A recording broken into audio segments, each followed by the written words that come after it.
Magandang araw mga Marista! Kumusta? Alam niyo ba na ipinagdiriwang natin ngayong araw ang araw ng lungsod ng Marikina?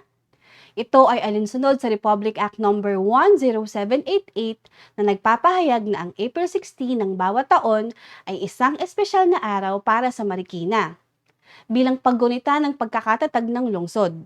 Nakasaad din dito na walang klase sa lahat ng mga paaralan sa nasabing lungsod sa araw na ito.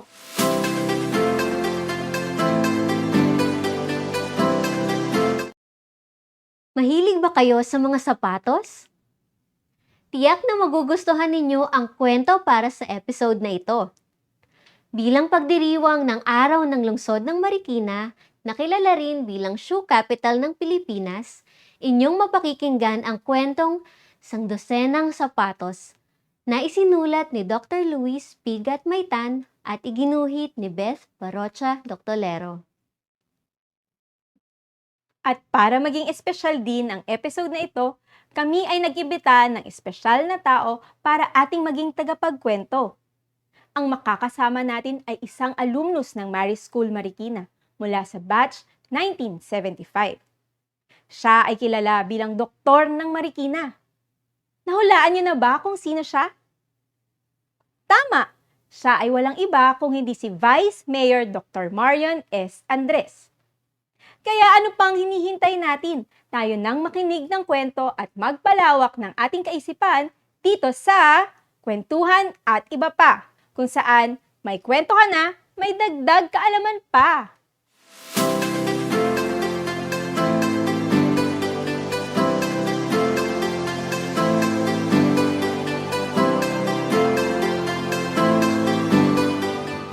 Sangdosenang Sapatos. Kwento ni Dr. Luis P. Gatmaytan. Sapatero si tatay. Kilalang kilala ang mga nilikha niyang mga sapatos dito sa aming bayan. Marami ang pumupunta sa amin para magpasadya. Ayon sa mga sabi-sabi, tatalunin pa raw ng mga sapatos ni tatay ang mga sapatos na gawang Marikina. Matibay, pulido at malikain ang mga disenyo ng kanyang mga sapatos. Paano ko ba naiisip ang ganyang mga estilo? Kaya gaganda.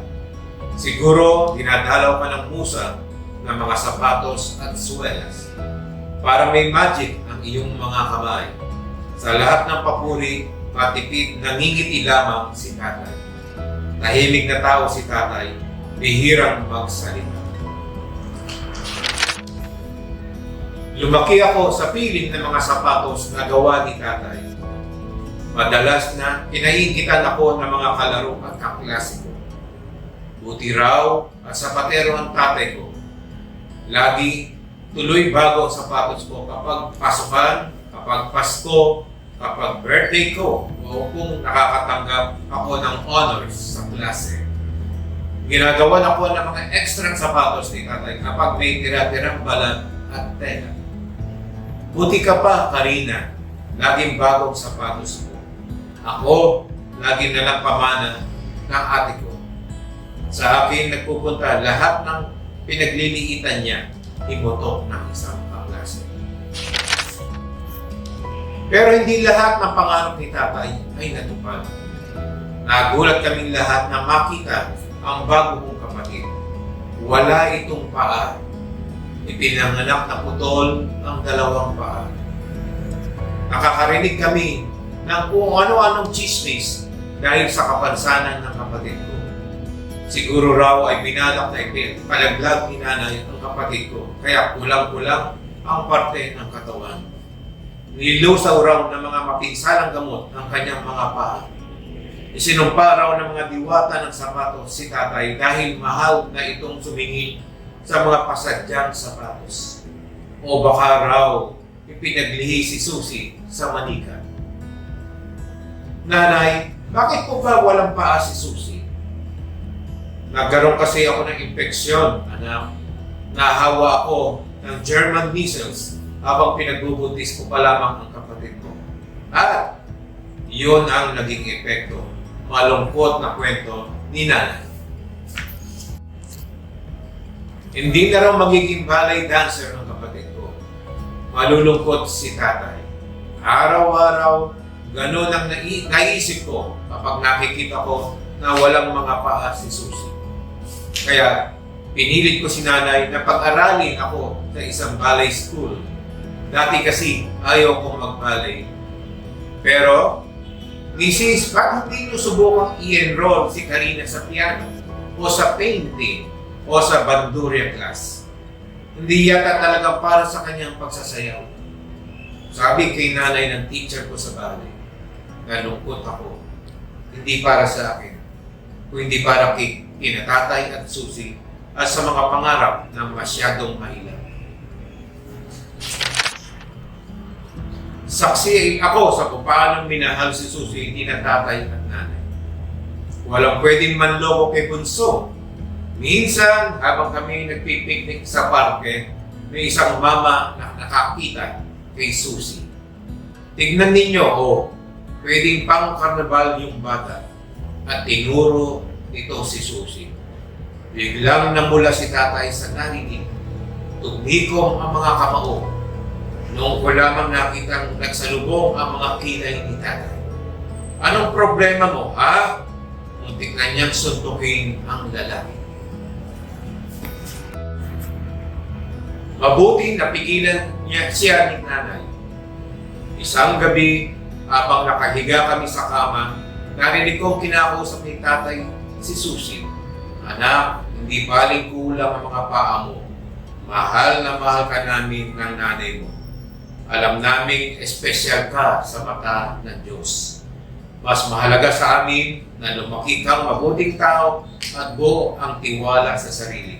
Masuyo niyang itong hinalikan.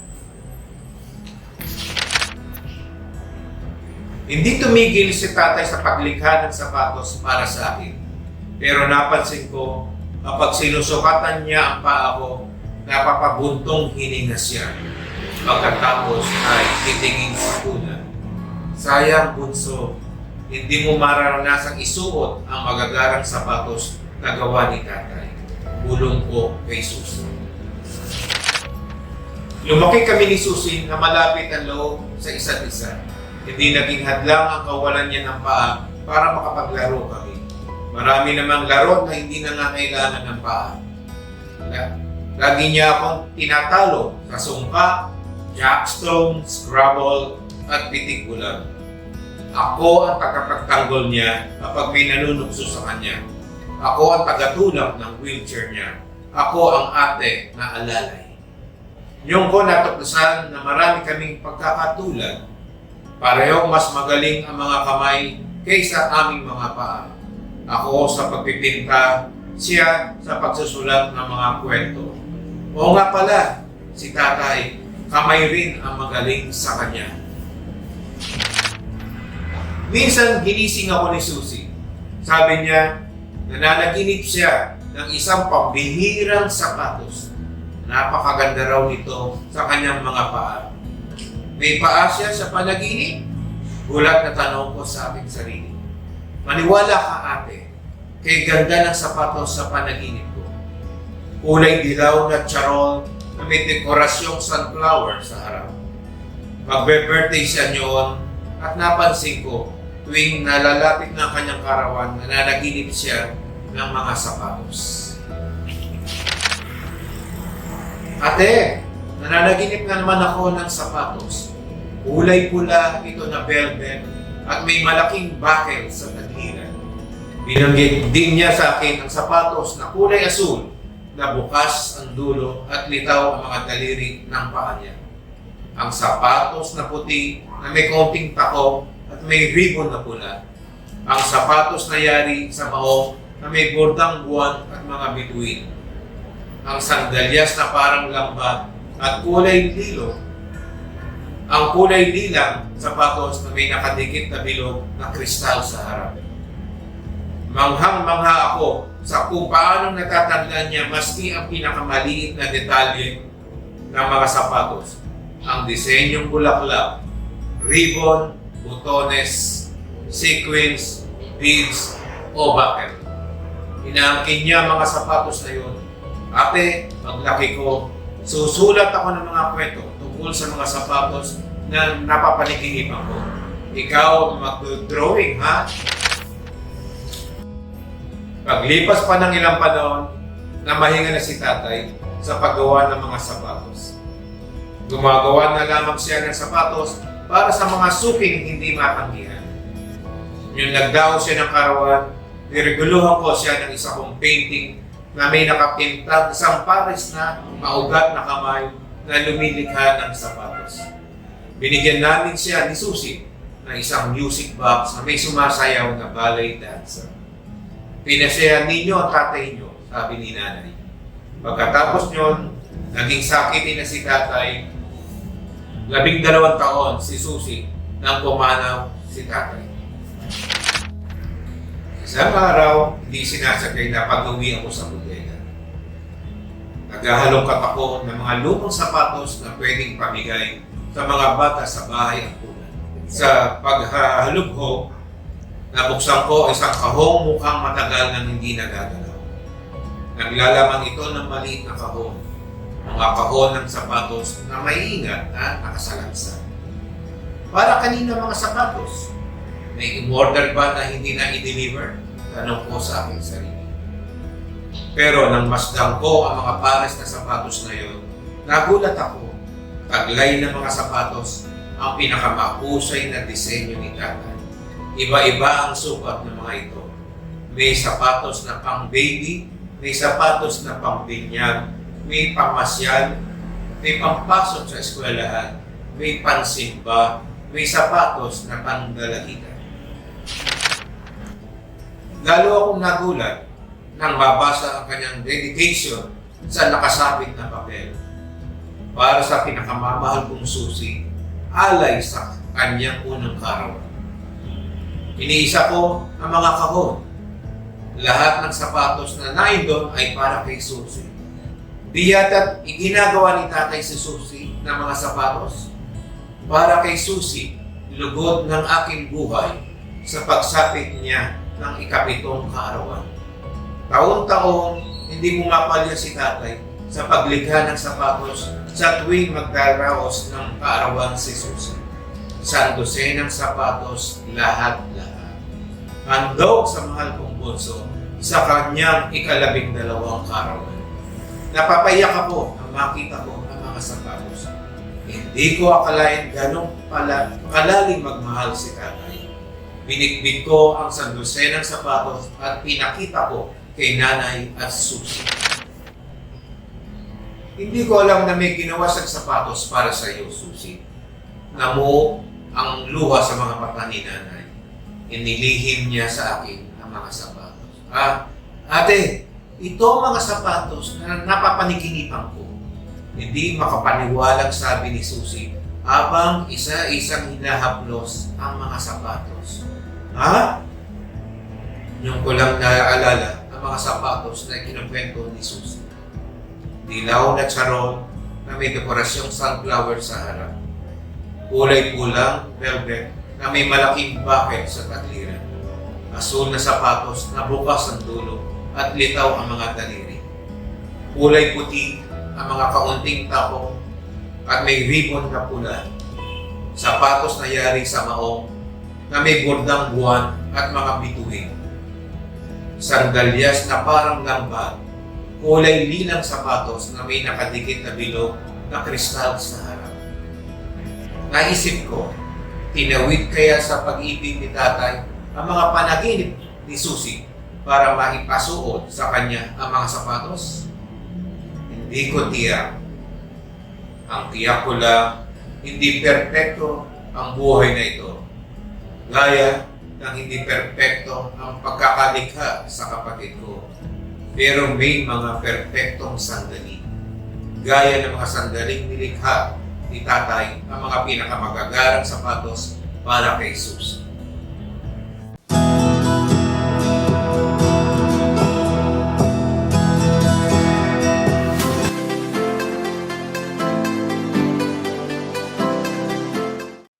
Maraming salamat, Doc Marion, sa magandang kwentong iyong ibinahagi. Ipinakita sa ating kwento ang lubos na pagtanggap at pagmamahal ng mga magulang sa kanilang anak sa kabila ng kapansanan nito.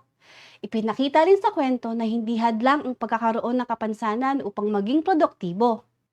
Para naman sa ating dagdag kaalaman, alamin natin ang ilang trivia tungkol sa Marikina, tulad ng kung paano ito naitatag at paano nga ba nagsimula ang industriya ng sapatos sa lungsod. Handa na ba kayo? Tara, atin nang palawakin ang ating kaisipan.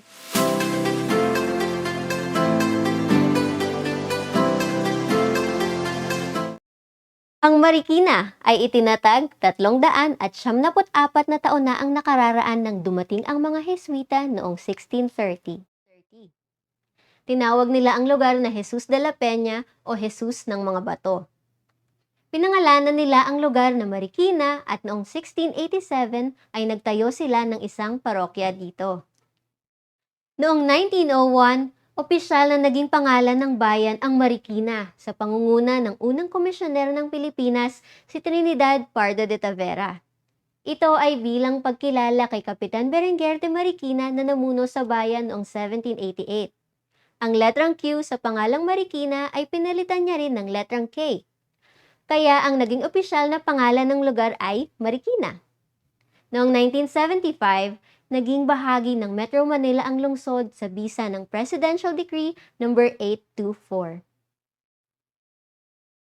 Ang industriya ng paggawa ng sapatos sa Marikina ay nagsimula noong 1887 sa pangunguna ni Don Laureano Guevara or mas kilala bilang Kapitan Moy, sa tulong nina Tiburcio Eustaquio, Ambrosio Santa Ines, at Gervasio Carlos.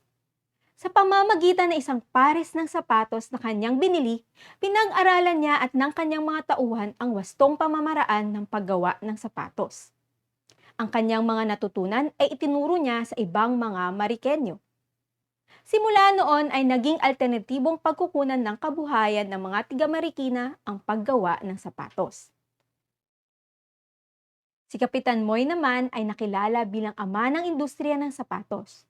Noong July 2, 1968, idineklara ng Konseho ng Bayan at ng National Historical Commission ang kanilang tahanan bilang isang museo dahil ito ang nagsilbing unang paggawaan ng sapatos sa Marikina. Ayan, Marista, naway mas lumawak ang inyong kaalaman tungkol sa lungsod ng Marikina. Hanggang sa muling episode ng Kwentuhan at Iba Pa, kung saan may kwento ka na, may dagdag kaalaman pa.